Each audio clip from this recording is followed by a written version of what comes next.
guys, Metalhead here, and today I'm going to be taking a slightly different approach to my usual videos. As subscribers to my channel here on YouTube will know, I'm a big fan of precious metals, and I've been stacking gold and silver for a fair amount of time now, and platinum too. So it's something that's very dear to my heart, but I think an important video to make regardless. And you know, mainly the reason I'm looking to make this video is because I've seen a lot of people getting involved in precious metals, silver, gold, platinum, and so on. And I think it's important to highlight that this isn't a get-rich-quick scheme by any stretch of the imagination. So I think it's important to highlight some of the pitfalls of collecting precious metals and why it may not be suitable for you to be stacking gold, silver, and platinum. So firstly, I think the first point to make really is that stacking precious metals, as I say, it isn't a get-rich-quick scheme. And I think it is important to stress that, the gold and silver market can be volatile with prices going up and down all the time.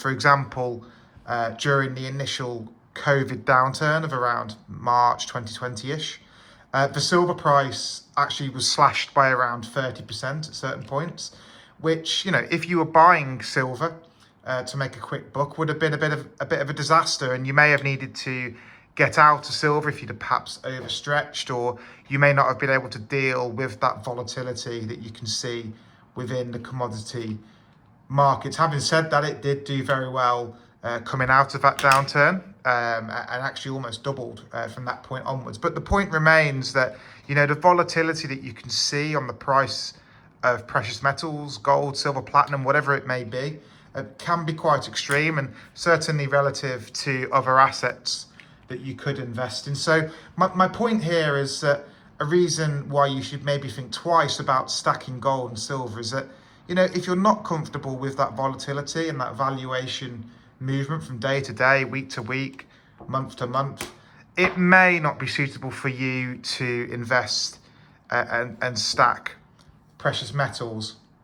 Another feature of precious metals, which I'd like to highlight that might suggest it's not suitable for you, is that actually, whilst these products, these metal and silver bars and coins are lovely bits of metal, they are just that. They are just pieces of metal. They're inanimate objects, and they don't produce any sort of income. The only real way that you're going to make money off precious metals is by hoping that in the future someone is going to buy that off you, be it a private buyer or a dealer, at a higher price than you paid for it today, and adjusted for inflation, hopefully. So that's quite important, really, because relative to other investments, that's quite a big difference. So, relative to stocks and shares, bonds, or even property. Property, you get hopefully the rise in the value of the property, along with all the rental incomes along the way. And of course, with stocks, you get dividends, a share of the company's profits, and again, the appreciation in the stocks. And with bonds, you get the coupon on the bonds, perhaps with some uplift in the value of the bond, depending on when you've bought it. But no, with these precious metals, with silver and gold, you don't get that. It is just the capital value you're hoping will increase, and someone will buy it off you at the end for more than it's worth. So perhaps an important note there for those looking to get into precious metals, perhaps an obvious point really, but one I think that needs to be highlighted.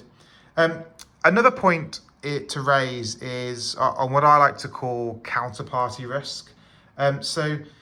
This can be in terms of who you're buying from, who you're buying the precious metals from, and indeed who you're selling to when you exit from your position in precious metals.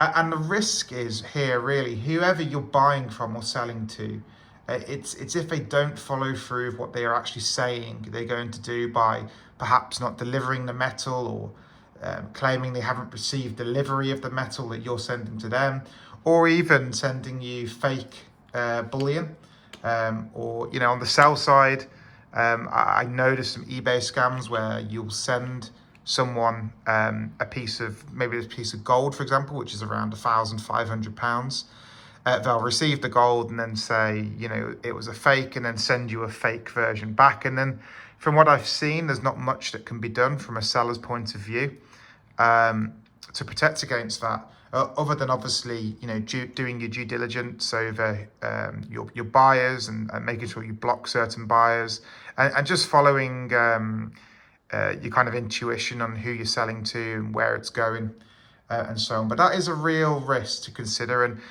for me, one of the ways I mitigate that risk is by generally buying and selling to trusted sellers, or going direct to you know, legitimate outfits, that so the likes of Baird and Co, the Royal Mint directly if pricing's okay, Shards, Atkinson's Bullion, for example. So it's not the be all and end all, but it's definitely a bit more of a Wild West in terms of that counterparty risk versus other assets that you might look to invest in. And also within the realms of counterparty risk, unfortunately, you know, when people start to collect silver and gold and amass, you know, a chunk of money in valuation in silver and gold or platinum, whatever it might be, you can become the target of unscrupulous people who might want to take that from you. So thieves, and it can be a problem if you've got a lot of bullion and people know about it. And you've also got, you know, the element there of where do you actually put your bullion in your house? If you're storing it at home, do you hide it away? Do you you know, put it in a secret compartment within your house? These are all things that you would have to consider if you start getting into bullion, and it just adds that ever extra level of complexity to your investment. You know, there is also the option, of course, to store your bullion in a vault or a deposit box, but with that, of course, comes extra cost, and that's another point I think is worth mentioning. It's all around costs and fees. So that's when you're buying and selling bullion. So, you know, particularly on silver in the UK, and I've made videos that talk about this. You're paying quite a chunky premium over and above the intrinsic value of the silver itself. And you're also on silver in the UK at the time of making this video, pay VAT, which is 20% on top of all that. So some serious frictional charges there in terms of buying silver. And the same applies on gold too. Premiums are a lot lower on gold, like this Sovereign here and this Britannia. But there are still premiums to be paid, and transportation, you know, post and packaging costs, which you don't necessarily get with other investments in the same way, perhaps with the exception of property. That is quite a high cost frictional charge in terms of buying property.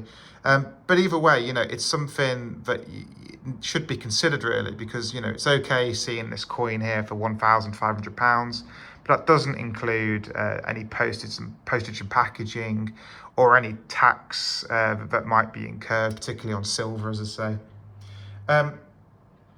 Yeah, so, you know, just as a final point on all of this, you know, I do think there's a case to be had for investing in precious metals. I think it's something that nobody should kind of jump into without really understanding how these things work and the sort of costs and stresses involved with getting into precious metals.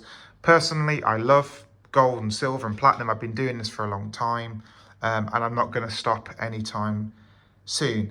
If you are interested in learning more about precious metals, then this is my YouTube channel. I post lots of videos like this talking about gold and silver and all the other different precious metals. So please do subscribe to the channel and let me know what you think of this video and any of my other videos. Good luck with whatever you end up doing, if you end up buying precious metals or not. And yeah, until I see you again, till we speak again, happy stacking.